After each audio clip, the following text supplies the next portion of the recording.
विधायक भी हैं परम आदरणीय शोभा रानी कुशवाहा जी, आदरणीय अमर सिंह लोधा जी, आदरणीय संतोष राजपूत जी, जनक लोधा जी,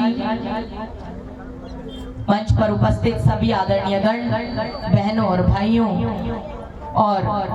कोलारी के मेरे सभी परिवार के सदस्य समान जनों, मैं सर्वप्रथम भगवान का नाम लेना चाहती हूँ। दैत्वा में ही परमात्मन सुदानम देहि विद्याया, दैत्वा आत्मनि प्रगुणा विशुद्धि नाथ में कार्या, मदीये ध्यान मागच्छ प्रभो नेत्र धियोतिष्ठ तपो में चित्त मागत्य पराज्योति शुभादेया, प्रवाह प्रेम गंगा च आदित्य स्नेह सिंधु च परस्पर मेल भावेन प्रभो वसितुं च शिक्षेमां स्वधर्म चास्तु सेवैवा स्वकर्माभ्यास्तु सेवैवा स्वसत्यं चास्तु सेवैवा अहं सेवी सकर्तव्य। अर्थात दया कर दान विद्या का हमें परमात्मा देना, दया करना हमारी आत्मा में शुद्धता देना, हमारे ध्यान में आओ प्रभु आंखों में बस जाओ, अंधेरे दिल में आकर के परम ज्योति जगा देना, बहा दो ज्ञान की गंगा दिलों में प्रेम का सागर, प्रभु आपस में मिलजुल कर हमें रहना सिखा देना। हमारा धर्म हो सेवा, हमारा कर्म हो सेवा, सदा ईमान हो सेवा व सेवक जन बना देना।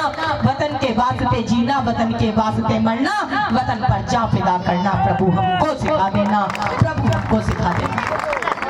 ऋग्वेद में एक मंत्र आता है, अग्नि मीले प्रोहितम यज्ञस्य देव मृत्युसम होतारम रत्न धातमम, ऋतुओं के निर्माता इस जग के प्रकाशक उस परमात्मा को मैं बारंबार प्रणाम करती हूँ, शत शत नमन करती हूँ। और आज कोलारी के लोगों से, धौलपुर विधानसभा क्षेत्र के अपने परिवार सदस्य समान जनों से पूछने के लिए आई हूँ कि आपकी नजरों में यज्ञ क्या है? क्या केवल हवन कुंड में आहुति डालना ही यज्ञ कहलाता है? नहीं, किसी भूखे को भोजन कराना भी यज्ञ कहलाता है, किसी प्यासे को पानी पिलाना भी यज्ञ कहलाता है, किसी राहगीर को राह दिखाना भी यज्ञ कहलाता है, किसी अशिक्षित को शिक्षित करना भी यज्ञ कहलाता है, एक रोगी को निरोगी बनाना भी यज्ञ कहलाता है, अपने माता पिता का सम्मान करना यज्ञ कहलाता है, वृद्धों का आदर करना यज्ञ कहलाता है, महिलाओं का सम्मान करना यज्ञ कहलाता है, और अपने क्षेत्र के विकास के लिए, पिछड़े वर्ग के सम्मान के लिए एक अच्छे विधायक का चयन करना महायज्ञ कहलाता है। तो महायज्ञ हम करने जा रहे हैं।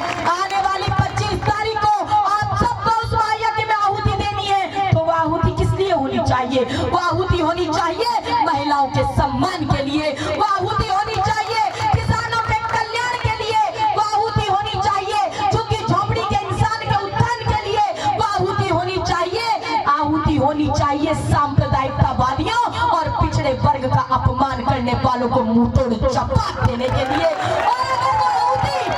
अपमान का बदला लेने के लिए होगी, अगर वो आहुति आपके क्षेत्र के विकास के लिए होगी, तो फिर तो 25 तारीख को आहुति हाथ के पंजे के सामने वाला बटन दबाकर शोभा रानी कुशवाहा जी को एक बार फिर से विधायक बनाने के लिए होगी। मैंने मात्र 2.5 वर्ष की उम्र से अपने पिता लोधी राजेश राजपूत जी की उंगली पकड़कर देश भर के धार्मिक, राजनीतिक और सामाजिक क्षेत्रों के बड़े बड़े मंचों से आज तक हजारों जनसभाओं व रैलियों को संबोधित किया है। मुझे बड़े बड़े मंचों से बोलते हुए आज 25 साल से ज्यादा हो गए, और 25 सालों में 23 अक्टूबर 2003 को मेरी कांग्रेस की तत्कालीन राष्ट्रीय अध्यक्षा आदरणीय श्रीमती सोनिया गांधी जी से पहली मुलाकात हुई थी। मेरा उनसे 1 घंटा वार्तालाप हुआ। 1 घंटा वार्तालाप में मैं उनके स्वभाव से, उनके चिंतन से, उनके नजरिए से, उनकी अडिगता से, उनकी सरलता से, उनके उद्देश्य की व्यापकता से, उनके प्रति प्रतिबद्धता से और विशेषकर उनकी धर्मनिरपेक्षता की विचारधारा से इतनी प्रभावित हुई कि उसी दिन से मैंने सोनिया जी के पक्ष में और कांग्रेस के समर्थन में बोलने का फैसला लिया। आदरणीय श्रीमती सोनिया गांधी जी के आदेश के बाद कांग्रेस के केंद्रीय कार्यालय दिल्ली के 24 अकबर रोड पर आपकी इस बेटी लोधी साधना भारती को कांग्रेस ने अपने इतिहास और वर्तमान की सबसे कम उम्र की राष्ट्रीय स्टार प्रचारक बनाने का काम किया। हेलीकॉप्टरों के माध्यम से मैंने प्रचार किया, गाड़ियों के माध्यम से प्रचार किया, पद यात्राओं के माध्यम से जनता तक पहुंचने का काम किया, आध्यात्मिक प्रवचन करती रही हूँ। और आज आपके लिए भी ये गौरव की बात है कि आपकी बेटी साधना भारती आज कांग्रेस की सबसे कम उम्र की राष्ट्रीय प्रवक्ता बनकर आज सामने आई। टेलीविजनों पर डिबेट में आप देखने का काम करते होंगे, रोज टेलीविजन की डिबेट में मैं पिछड़े वर्ग की आवाज उठाने का काम करती हूँ, महिलाओं के सम्मान की आवाज उठाने का काम करती हूँ, आपके विकास के मुद्दों को उठाने का काम करती हूँ। और आपकी बेटी हमेशा आपके मान, सम्मान और स्वाभिमान की रक्षा के लिए लड़ती रही। हमेशा कहती हूँ कि अगर परम आदरणीय सुश्री उमा भारती जी पिछड़े वर्ग की बड़ी बेटी हैं तो ये लोधी साधना भारती भी पिछड़े वर्ग की छोटी बेटी है। और आपने देखा आपकी बड़ी बेटी के साथ भाजपा ने क्या किया।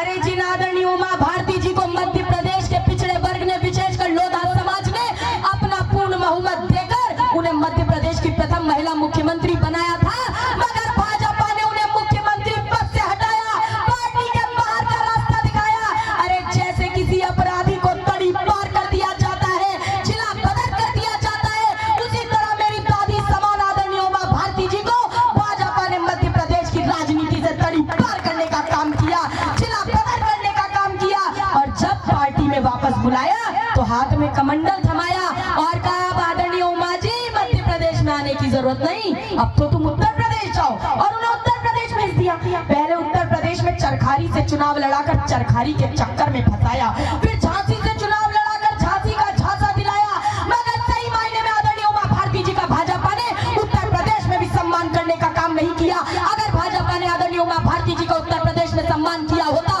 तो बीते उत्तर प्रदेश के विधानसभा चुनावों को जीतने के बाद भाजपा ने उमा भारती जी को उत्तर प्रदेश का मुख्यमंत्री बनाने का काम किया होता। लेकिन भाजपा छल करने का काम करती है, भाजपा धोखा देने का काम करती है, भाजपा उपयोग करने का काम करती है, भाजपा सम्मान नहीं देती। ये बात मैं ही नहीं कह रही, ये बात तो आदरणीय सुश्री उमा भारती जी जो भाजपा की कद्दावर नेत्री है, मध्य प्रदेश की प्रथम महिला मुख्यमंत्री नहीं, उन्होंने भी कही। वो तो मैंने कई बार उन्हें कहते हुए सुना है कि भाजपा लोगों